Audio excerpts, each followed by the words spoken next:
On va maintenant entendre parler davantage de ce qui est nouveau, les nouveaux développements quant au Fonds de recherche du Québec, incluant la mise à jour de la politique sur la conduite responsable en recherche des fonds de recherche du Québec.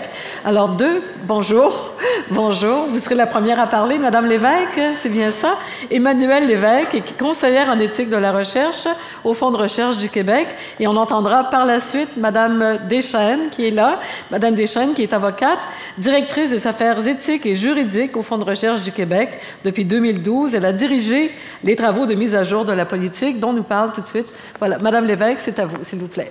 Bonjour tout le monde. Merci beaucoup pour l'invitation. Donc, on nous avait offert le choix entre le micro sur pied ou l'oreillette. J'ai pris l'oreillette parce que je trouvais que ça ressemblait plus à une rockstar. Une fois dans ma vie. Oui, je ne sais pas si la régie va pouvoir me faire des jeux de lumière un peu pour me faire vivre mon rêve, mais je ne veux pas défoncer le budget du ministère de la Santé avec ça. Donc, merci de m'accueillir. Je vais faire la présentation aujourd'hui. Je suis conseillère en éthique de la recherche, puis notre directrice ici, Mylène, est présente lorsque ça sera la période de questions. Peut-être à ce moment-là, elle interviendra. Donc, on va faire la période de questions ensemble. On n'a pas de conflit d'intérêt à déclarer ni une ni l'autre. Aujourd'hui, ce qu'on regarde ensemble, d'abord, je vais vous présenter quelque chose qu'on a fait. On a fait une sorte d'audit, une vérification concernant l'obligation qu'ont les chercheurs et les établissements d'aller chercher des approbations éthiques lorsque c'est nécessaire. Ensuite, on va vous parler de quelques enjeux touchant la science ouverte. Puis ensuite, on va parler des engagements que prennent les chercheurs en lien avec l'éthique de la recherche.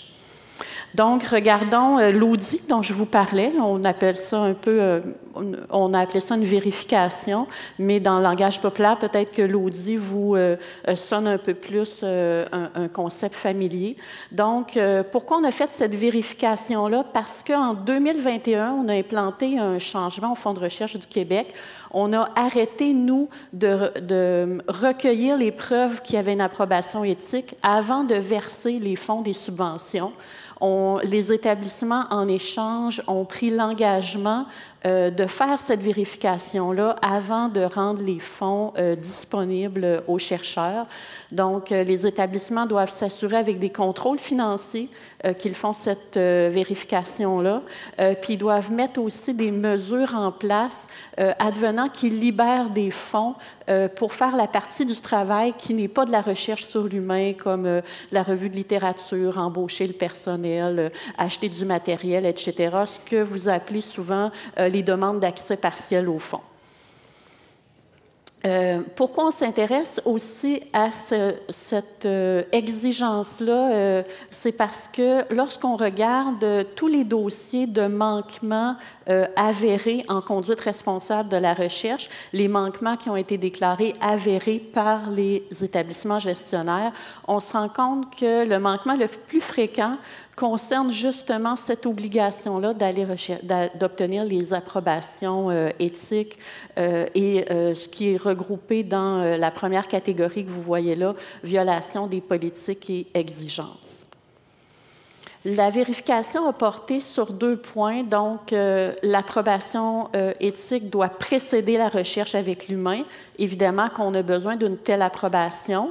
On n'a pas du tout fait une vérification du bien fondé de l'approbation éthique elle-même ou de regarder si elle avait été adéquatement faite. Ce n'est pas du tout le but de notre vérification. C'est juste de s'assurer est-ce qu'il y en avait une approbation lorsqu'elle était nécessaire ou lorsque le comité d'éthique avait dit dans certains cas, avec tel projet de recherche, il n'est pas nécessaire d'en avoir parce que vous êtes dans telle situation, c'était correct aussi, mais on voudrait s'assurer que ce questionnement-là s'était fait. On regarde aussi si l'établissement a mis en place des mesures de contrôle lorsqu'il permettait de l'accès partiel au fonds. On a sélectionné 14 octrois d'une façon un peu aléatoire en se donnant certains critères, en s'assurant qu'on avait des octrois qui visaient le milieu universitaire, le milieu de la santé, le milieu collégial, différentes disciplines aussi et différentes régions, ne pas concentrer uniquement dans les grands centres, mais aller vraiment dans différents endroits de la province. Le processus qu'on a utilisé, ça a été des formulaires de 2 pages, donc assez courts. Personne ne pouvait nous dire qu'il croulait là, sous une grosse paperasse. Les gens devaient remplir ça et nous envoyer, par exemple, la preuve de l'approbation éthique ou le service des finances avait un document à nous envoyer là, pour nous prouver certaines dates. Pour les subventions, il y a un formulaire qui a été envoyé au titulaire de subvention, un au comité d'éthique, un au service des finances. Évidemment, pour les bourses, le service des finances n'est pas impliqué, donc eux n'ont pas reçu. Chacun avait un formulaire différent, c'est-à-dire chaque entité avait un formulaire différent qui correspondait à l'information qu'il est capable, lui, de nous fournir. Donc, le service de finances répondait par rapport aux aspects financiers. Le comité d'éthique nous répondait par rapport à la date à laquelle il avait donné ou pas des approbations éthiques. Donc, les résultats qu'on a eus, qui sont disponibles là, sur notre site Web, sur la page éthique. Donc, dans les 14 octrois qu'on a regardés, c'est des bonnes nouvelles. Dans tous les cas où il y avait une approbation éthique nécessaire, elle a été obtenue avant que la recherche débute. Il y a 2 cas où c'était non pertinent, soit la recherche n'a pas débuté, ou soit ils nous ont dit l'approbation éthique n'est pas nécessaire dans cette situation-là. Ensuite de ça, à la deuxième question, est-ce qu'il y a eu des mesures de contrôle qui ont précédé la disponibilité du financement lorsqu'il y avait de l'accès partiel au fonds ou est-ce qu'il y avait, dans l'autre cas, une approbation éthique? Donc, on a eu 6 cas où toutes ces exigences-là ont été rencontrées, un cas où c'était sans objet et un cas où on a eu effectivement un enjeu. Donc, le financement avait été rendu disponible par l'établissement aux chercheurs avant que le chercheur dépose sa demande d'accès partiel au fonds, un mois plus tôt en fait. Lorsqu'on a contacté l'établissement gestionnaire, ils ont tout de suite vu le problème qui était en place et nous ont expliqué que comme on venait tout juste, comme eux et nous, on venait de changer nos procédures, ils étaient en phase d'adaptation. Ils ont mis les procédures en place et nous ont dit pour pas que ça se reproduise. Et heureusement, tout ça a été sans conséquence parce que le chercheur, lui, il n'a pas débuté sa recherche sur l'humain tout de suite. Il a attendu même d'aller chercher son approbation éthique, puis après ça, il a débuté. Donc, le fait qu'on ait plusieurs couches de protection est quand même quelque chose de positif, puisque même si l'établissement a échappé du côté finance sa mesure de protection, bien, le chercheur, lui, avec ses connaissances de l'éthique et son sens des responsabilités, savait qu'il ne pouvait pas débuter sa recherche tout de suite. Donc, cette couche-là de protection a permis de ne pas arriver à quelque chose avec des conséquences là, sur l'éthique ou pour les participants. Le suivi qu'on a fait après ça, bon, on a envoyé des lettres confirmant l'absence d'enjeux de conformité, puis on a contacté l'établissement avec qui on avait identifié un enjeu. Constat de cette vérification-là, on a eu une très bonne collaboration de toutes les parties. Ça, c'est très encourageant. On pense que les impacts vont dépasser ces 14 octrois-là, puisque dans un milieu, lorsqu'un organisme se met à faire des vérifications, ça l'envoie quand même un message disant que c'est une obligation importante. Ça peut amener certaines personnes à être plus prudentes aussi. Puis ce qu'on se dit aussi, c'est que vous, les comités d'éthique, ça donne quand même un outil de plus pour dire à vos chercheurs, soyez prudents, c'est une obligation et les FRQ font parfois des vérifications, donc suivez les étapes comme il faut, puis allez chercher les approbations qui sont nécessaires. Ça démontre aussi l'importance accordée par les établissements, la communauté en général, à cette obligation-là, et on planifie de le refaire, mais on n'a pas de date précise. Maintenant, on va parler un peu de sciences ouvertes. Ça a déjà été mis sur la table tout à l'heure, donc continuons. L'enjeu qui nous a interpellés, c'est qu'il arrive parfois que lorsque les chercheurs publient dans des revues scientifiques, la revue dit « oui, je vais publier, mais… » oblige parfois, ou demande dans d'autres cas, que les données au soutien de la publication scientifique soient rendues disponibles à la communauté scientifique. Ça peut être parfois une disponibilité en libre accès, ça peut être une disponibilité dans une banque de données sous restriction, etc., mais parfois, il y a vraiment des obligations. Et les chercheurs étaient un peu interloqués lorsqu'ils se faisaient demander ça, parfois même après l'acceptation de la publication. Cet enjeu-là nous a été soulevé par l'un de nos comités sur l'éthique et l'intégrité scientifique. Au Fonds de recherche du Québec, on a 3 comités comme ça. Donc, le Fonds Nature Technologie en a un, Santé, Société, Culture. Ces 3 comités-là ne sont pas des comités qui font de l'évaluation des comités des projets de recherche et qui donnent des approbations éthiques. Ce sont des comités consultatifs. Donc, ils vont proposer au CA des orientations en éthique et intégrité scientifique, puis ils doivent nous identifier des problématiques émergentes. Donc, notamment, ils nous ont identifié la problématique dont on parle à l'instant. Le partage responsable des données, c'est quand même quelque chose qui est soutenu par les bonnes pratiques de sciences ouvertes. On peut se référer au principe FAIR, mais aussi à la recommandation de l'UNESCO sur une science ouverte là, qui date d'un peu plus d'1 an, qui nous dit que l'accès aux connaissances scientifiques devrait être aussi ouvert que possible, et les restrictions d'accès doivent être proportionnées et justifiées. Donc, c'est un équilibre entre les deux. Et parmi les justifications que la recommandation mentionne, il y a notamment la protection des droits humains, la sécurité nationale, la confidentialité, le respect des participants, des procédures juridiques, propriété intellectuelle, des savoirs autochtones et sacrés. Donc, vous pouvez voir dans ces exceptions-là, ça interpelle certains thèmes qui ont été discutés un petit peu plus tôt aujourd'hui. On a développé au Fonds de recherche du Québec un outil d'aide à la décision pour aider les chercheurs, la communauté scientifique, les comités d'éthique pourraient s'y référer aussi, lorsqu'ils ont cette fameuse demande des revues-là qui disent « bien, peux-tu partager tes données? Sont-elles disponibles à quelque part? » Donc, on l'a révisé tout récemment. Vous avez l'adresse où vous allez pouvoir trouver cet outil-là. Donc, en fait, c'est un outil qui veut offrir aux chercheurs de se poser les bonnes questions. On ne va pas donner les réponses parce que c'est éminemment complexe et ça dépend des faits spécifiques à chaque situation. Donc, on va inviter le chercheur à se demander s'il est face à des renseignements personnels au sens de la loi. Est-ce qu'il y aurait des éléments qui limiteraient le partage de données? On essaie de lui faire penser à une variété d'éléments auxquels il n'a peut-être pas pensé.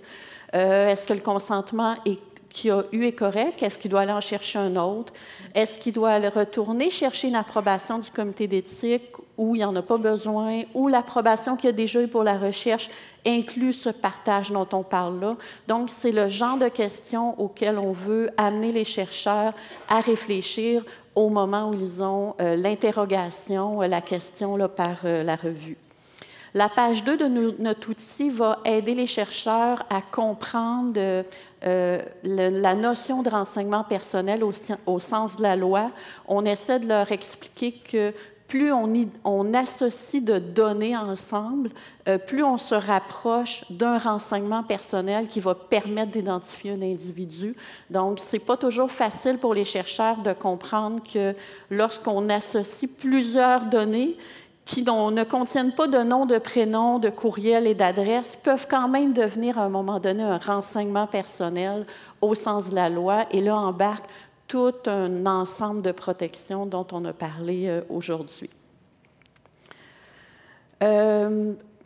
Parlons maintenant de libre accès aux résultats de la recherche.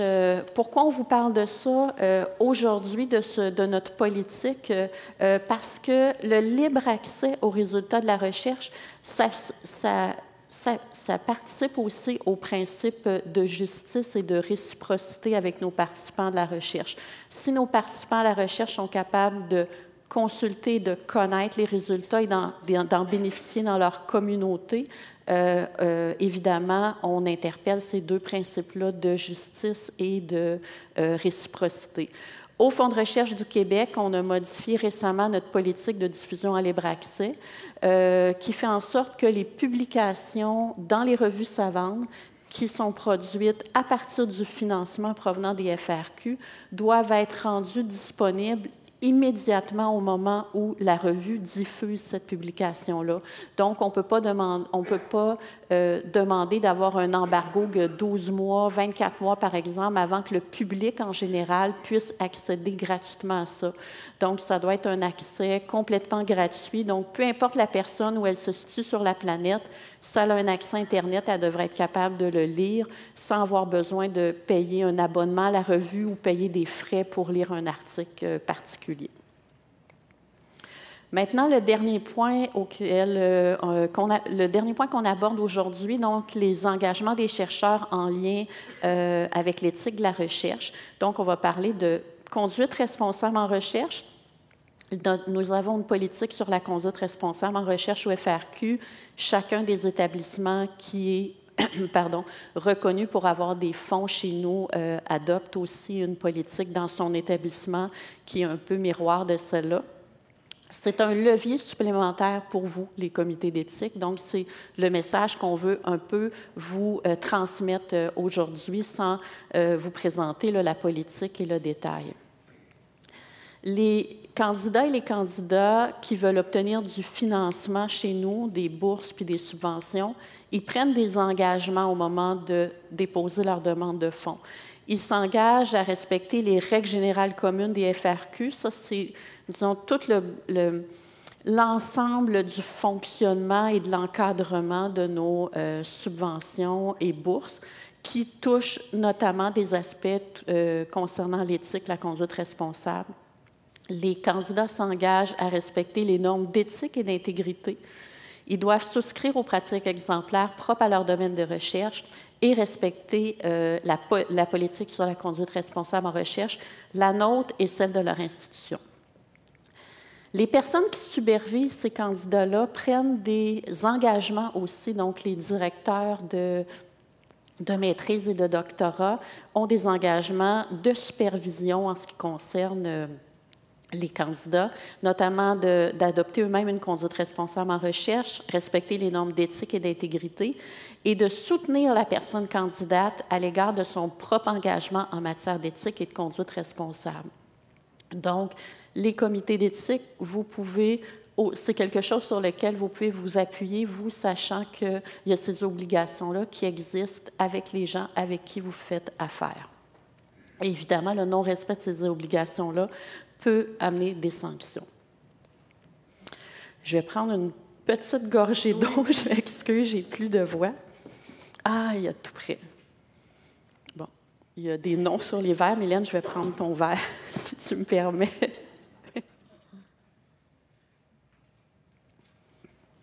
Le dernier point dont on veut vous parler, donc, il peut arriver qu'il y a une situation où vous trouvez que les chercheurs d'un projet que vous avez approuvé ont une conduite qui vous semble un peu suspicieuse en regard des normes éthiques, de leur conduite en général là, par rapport à la conduite responsable de la recherche, les normes auxquelles on s'attendrait que ces gens-là adhèrent. Puis, il vient un moment où le comité d'éthique peut se demander quel est mon rôle face à la personne chargée de la conduite responsable dans l'établissement qui, elle, applique la politique de conduite responsable en recherche, qui prévoit de respecter notamment les règles éthiques, et le comité d'éthique de son côté qui vise au respect des normes éthiques. Donc, la conduite qu'on vous propose aujourd'hui est inspirée de ce qui a été développé au niveau fédéral là, du groupe en éthique de la recherche. J'ai mis le lien ici. Donc, on vous propose, lorsque vous voyez une situation que vous croyez qui requiert l'attention de la personne chargée de la conduite responsable en recherche, de communiquer avec cette personne-là pour l'informer de ce qui vous soulève des inquiétudes. Ce n'est pas le rôle du comité d'éthique de faire une enquête sur la conduite de la personne et d'amener une sanction, etc. Ça, c'est du côté de la personne chargée de la conduite responsable en recherche. Le comité d'éthique, de votre côté, votre rôle, c'est de prendre une décision sur la poursuite ou la suspension du projet de recherche que vous avez approuvé, de voir si, avec les informations que vous avez là, est-ce qu'il y a des risques, par exemple, pour les participants? Est-ce que ça peut se continuer, ce projet de recherche-là? Est-ce que la situation a une acceptabilité éthique? Vous pourrez être invité, vous, comme CER, par la personne chargée de la conduite responsable en recherche, à participer peut-être au processus de gestion de l'allégation de manquement, par exemple de fournir des avis sur différentes questions, l'interprétation des normes éthiques ou fournir certaines informations, mais ce n'est pas quelque chose qui est entre vos mains là, de mener une enquête qui va mener à des sanctions, etc. C'est un dossier qui est dans les mains d'une autre personne, mais à un moment donné, ça peut comme s'entrecroiser. Donc, ça fait le tour de ce que je voulais vous présenter aujourd'hui. Puis, on va y aller avec, je pense qu'on avait un 10 minutes de questions. Sûr. Merci. Merci.